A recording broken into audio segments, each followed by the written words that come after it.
Welcome to the city of Duisburg for the third World Cup regatta of the season. And the last pieces of the jigsaw before the world's best sprint paddlers go in search of this year's European and World Championship medals, respectively in Asturias in July and Poznan in August. Well, whilst the Hungarians flex their muscles in Szeged, this weekend we'll find out how the sport's other great powerhouse, Germany, is shaping up for the big days ahead. So sit back and relax with myself, David Goldstrom, as we begin our race review with the 200-metre men's kayak finals. Warm conditions, only a slight headwind into the faces of our 9 finalists. 3 names in particular catch the eye. Ed McKeever, successful for Great Britain a week ago in Szeged. Jonas Ems, a world and European gold medalist, and Ronald Rau of Germany, who won the first of this season's 200-metre sprints, and that was in Vichy.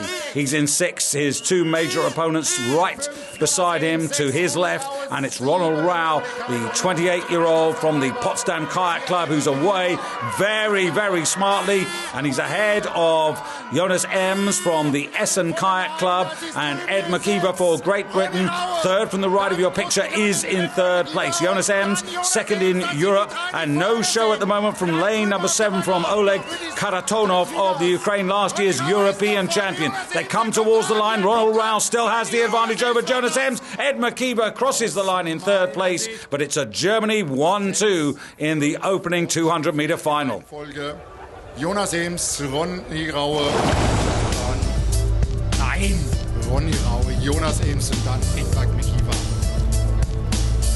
In the first place, my position. Well, there still may be 2 years to go to the London 2012 Games, but clearly Germany already showing that they've got a strong hand in this new Olympic discipline. Form in our next final, the women's 200-metre sprint, we have to look at the women in lanes 1 and 2.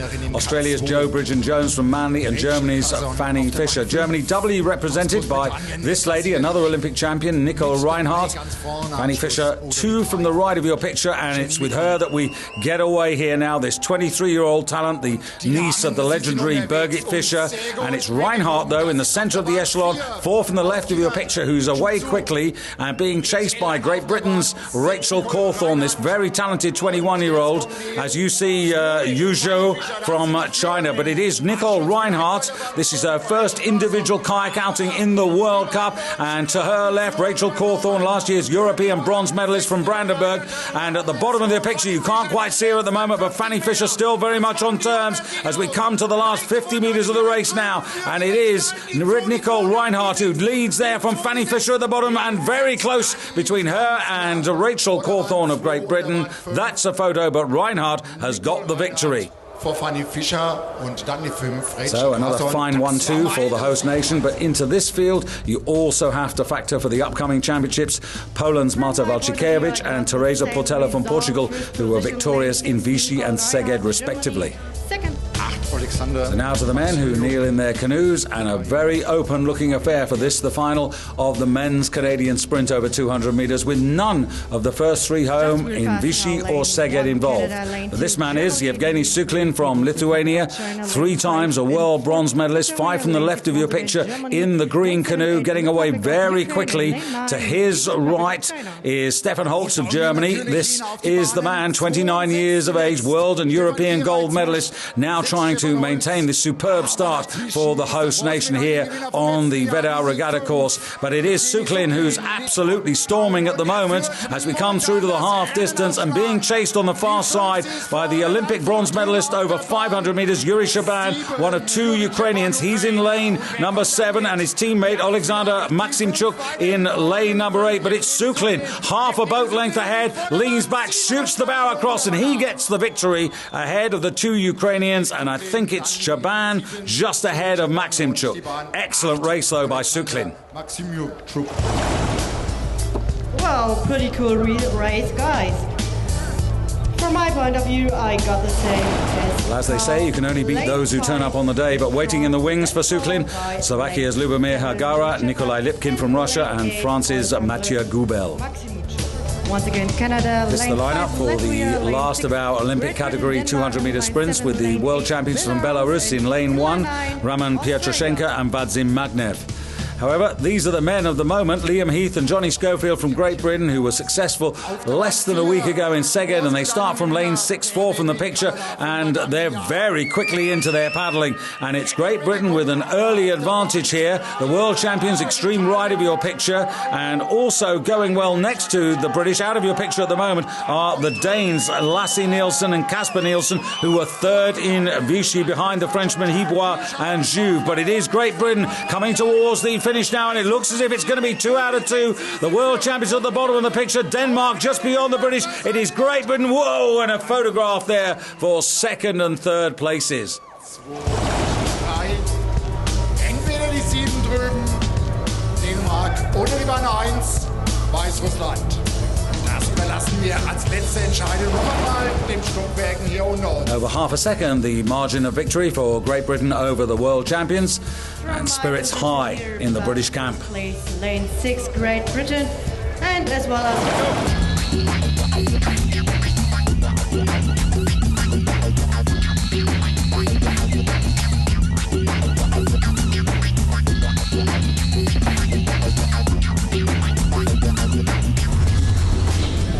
Conditions for Saturday afternoon's 1,000 metre finals as good as they were for yesterday's 200s. And what a matchup we've got in lanes 4 and 5. Menkov versus Brendel, the two men who crossed swords in Vichy, with Brendel getting the victory after the disqualification of Menkov due to his underweight boat.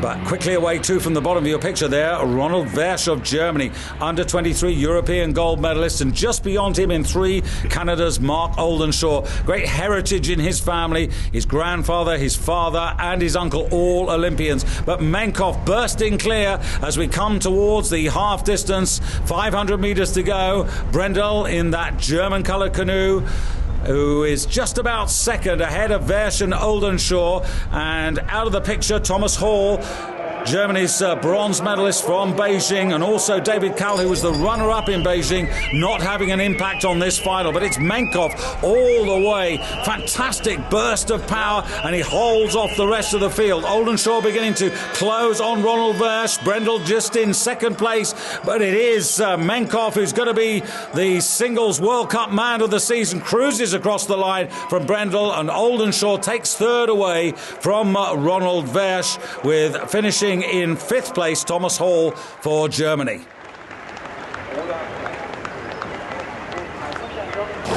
Здравствуйте. Огромное спасибо за огромное внимание, то, что я участвую. Well, thanks a lot to everyone for this competition in which I've just participated. It wasn't actually so easy for me to win. I had a bit of luck here in Duisburg to win the gold medal.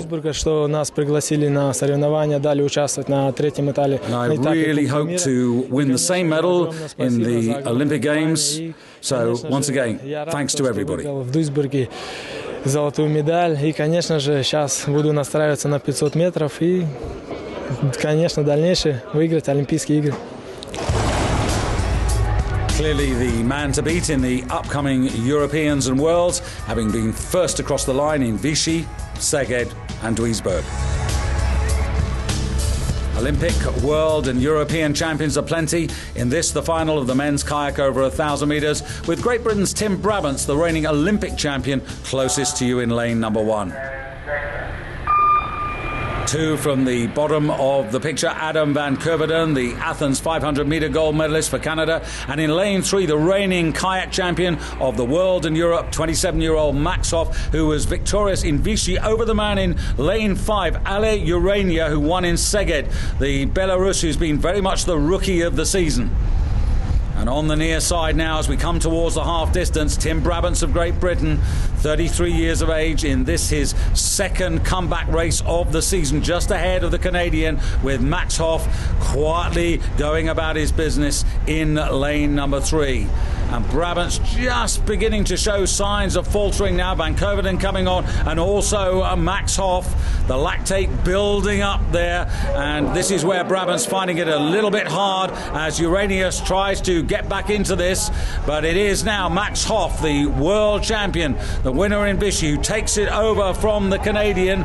Urania closing, also Ken Wallace out of the picture, the Olympic bronze medalist over this distance, coming close, but it is Max Hoff who takes it from Van Coverdon, then Urania, then Brabants, and then Wallace. And race by race, Max Hoff grows in stature. Ja, das Rennen war sehr schön, sehr The race was beautiful, quite hard, but I had enough energy in the last meters to go even faster. I had a lot of pleasure, and now I'm waiting for the World Championships. Hat Spaß gemacht und ja, war ein harter Wettkampf.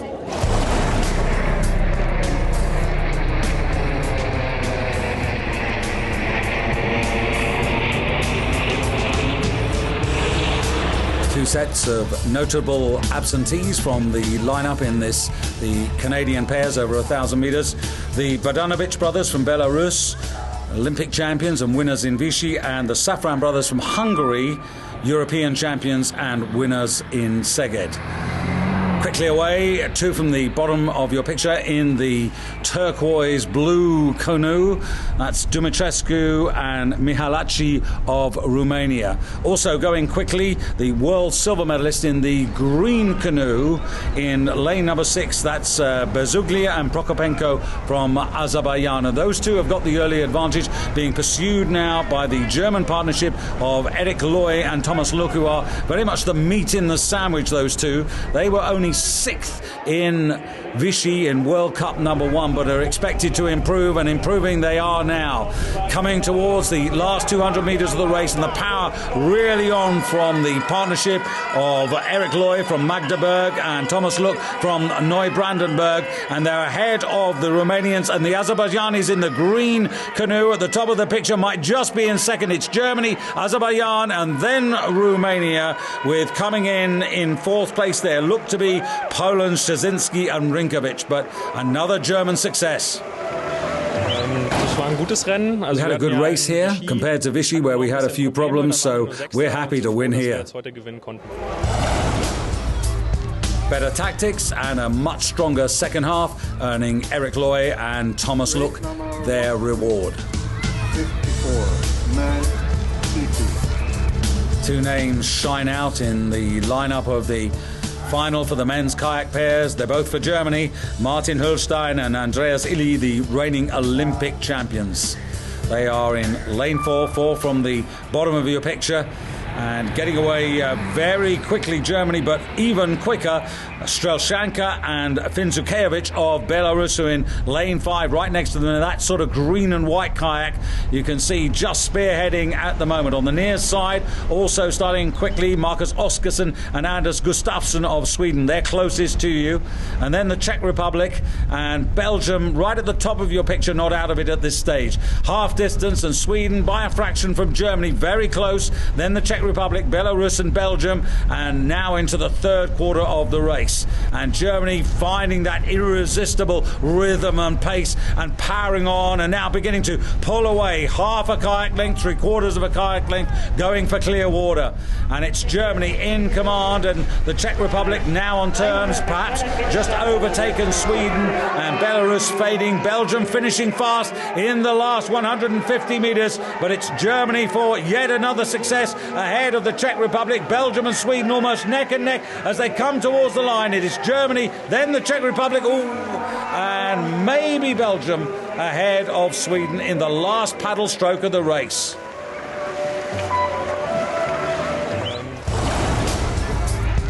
Germany looking very good, but for the championships, you also have to factor in the crews from Hungary, Spain, France and Slovenia.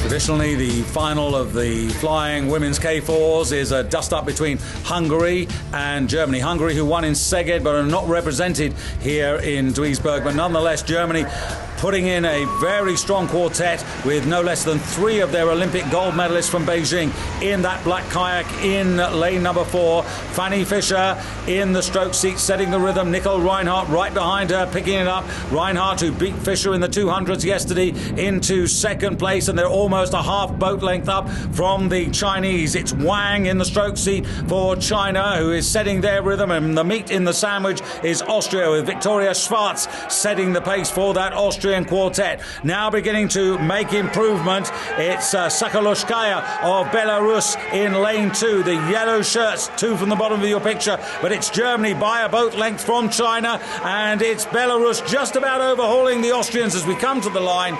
Germany, China, Belarus and Austria. Familie ist hier, Freunde. Our family and friends are here.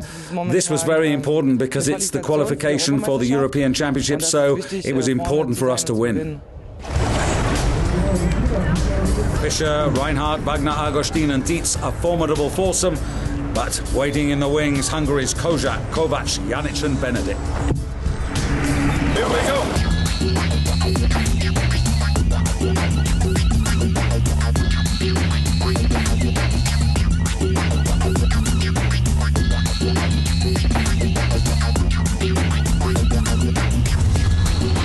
Ja, ich habe begonnen einem when I started with the Canadian single, it looked a little bit like a bathtub.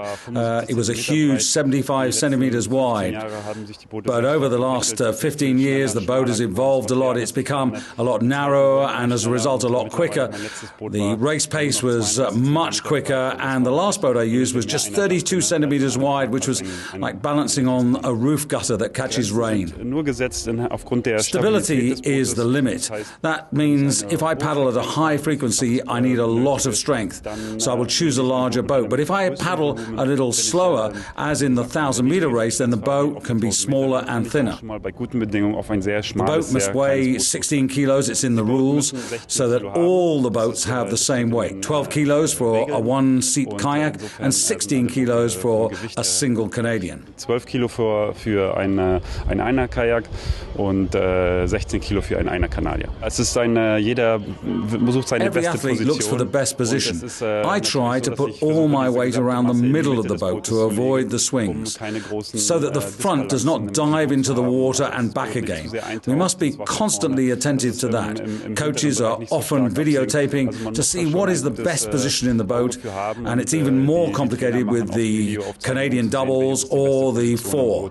Das ist genauso, es wird noch komplizierter in den Zweier- und Viererbooten.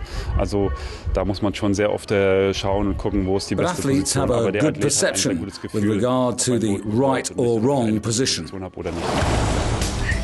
Unsettled conditions for this, the final day of the Duisburg Regatta, and for the final of the men's kayak fours over 1,000 meters with the reigning Olympic, world and European champions from Belarus, 3 from the top of your picture in the black strip. Away we go, and Belarus, who were actually beaten into 3rd place in the opening World Cup regatta of the season in France by Germany, who bring out the same quartet, a mixture of youth and experience in lane number 3. The Australians with Luke Morrison in the stroke seat, going pretty strongly, and they're on the left of your picture with Italy in the blue right next to them, and on the right there, that's Germany with Markus Gross setting the rhythm in the second quarter of this race, coming to the end of the first 500 meters, and Germany right up there with Italy and Australia. Belarus not far off the pace, and also the Ukraine well to the fore. And now there are the Belarus quartet. Belarus with Pietrushenko in the stroke seat, Abalsamnov and Litvinchuk and Maknev. That's the quartet, and really finding their pace and rhythm now and coming clear, forging clear of Australia and Germany, who are now being tracked by Italy, looking for a place on the podium now. And it is Belarus, Luke Morrison, Murray Stewart, Dave Smith, Jacob Clear for Australia. Great work by them. They're solid in second place, and they've got the better of Markus Gross, Norman Brockel, Tim Wiescotter and Hendrik Bertz of Germany, who are holding off the Italians, who are stroked by Andrea Faccini. But it is Belarus holding on. The Australians finishing really fast, but Belarus, they get the win. Australia second, Germany third, Italy are in 4th place.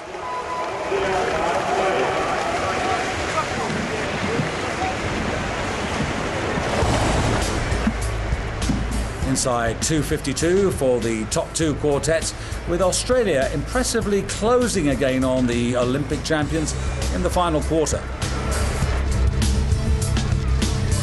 No Katlin Kovac or Natasha Janic in this particular final of the women's kayak 500 metres, but nonetheless a world-class field with no less than 3 Olympic gold medalists in the lineup, including 3 from the bottom of the picture.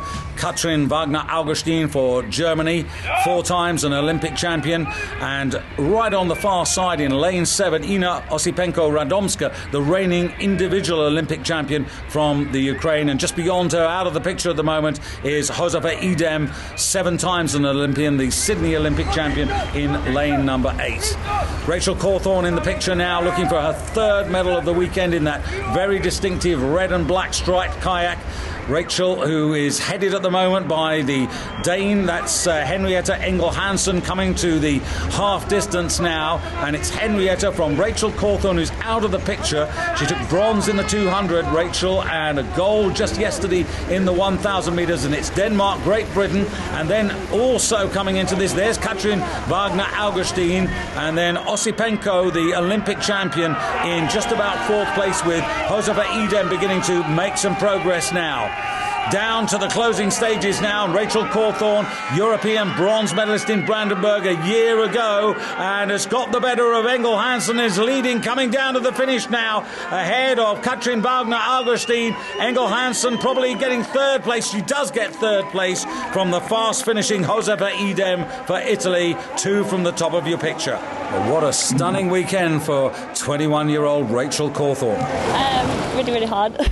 I just went out from the start, tried to go as hard as I could and keep up with Henriette next to me, who just flew off. And then I just tried to pick it up at the end and was getting closer and closer to her, and I was just trying to cling on, to keep going right to the finish line, and just about made it. Rachel, just 21, loves racing, and the first British female paddler to win 3 medals in a single regatta weekend.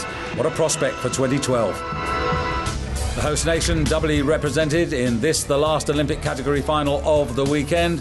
A successful weekend for Germany, but arguably stronger challenges to come in the remainder of the season.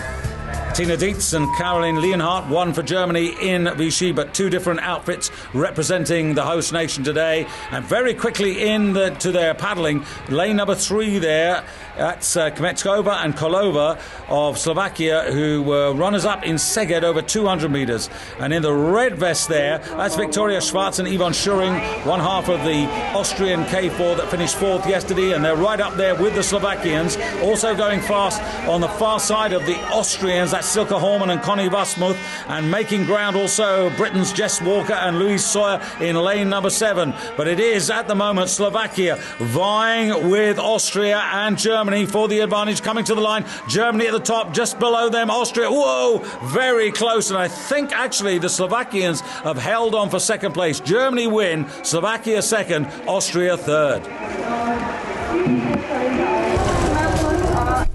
Congratulations once again to Germany, but in truth, the first 4 can all take some positives out of this race.